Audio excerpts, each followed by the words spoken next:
குடியை விடுறதுக்கு இதை விட எளிமையான ஒரு அருமையான வழி இருக்கிறதா எனக்கும் தெரியலை, இந்த சரித்திரத்திலே இல்லை. இதுதான் எளிமையான, இலவசமான, ஒரு கட்டுப்பாடின்றி ஒரு சுதந்திரமான ஒரு அமைப்பு எதுனா ஆல்கஹாலிக்ஸ் அனானிமஸ். இந்த அமைப்புக்குள்ளே வந்தாங்கன்னா அவங்களுக்கு நிச்சயம் விடிவு உண்டு.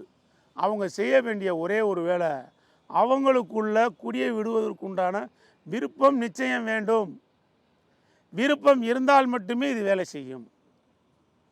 கண்டிப்பான முறையில் இந்த மாதிரி விருப்பம் உள்ள நபர்கள் யாராக இருந்தீங்கன்னா இந்த கீழே நம்பர் கொடுத்துருக்கீங்க, அதுக்கு கான்டாக்ட் பண்ணுங்கள். இந்த மீட்டிங் ஸ்பாட் எங்கெல்லாம் இருக்குது அப்படின்றத நாங்கள் சொல்கிறோம். அதை நீங்கள் கேட்டு அதை நீங்கள் ஃபாலோ பண்ணிங்க. தொடர்ந்து நம்ம சேனலை சப்ஸ்கிரைப் பண்ணிக்கோங்க, பெல் ஐக்கானை கிளிக் பண்ணி வச்சுக்கோங்க. தொடர்ந்து பார்த்தீங்கன்னா நம்ம சேனலில் வர வீடியோஸை மற்றவங்களுக்கும் ஷேர் பண்ணுங்கள். பிறருக்கு உதவியாகவும் ஒரு மகிழ்ச்சிகரமான விஷயமாக இருக்கும்னு சொல்கிறேன். நல்வாழ்வு பெறலாம். தேங்க்யூ.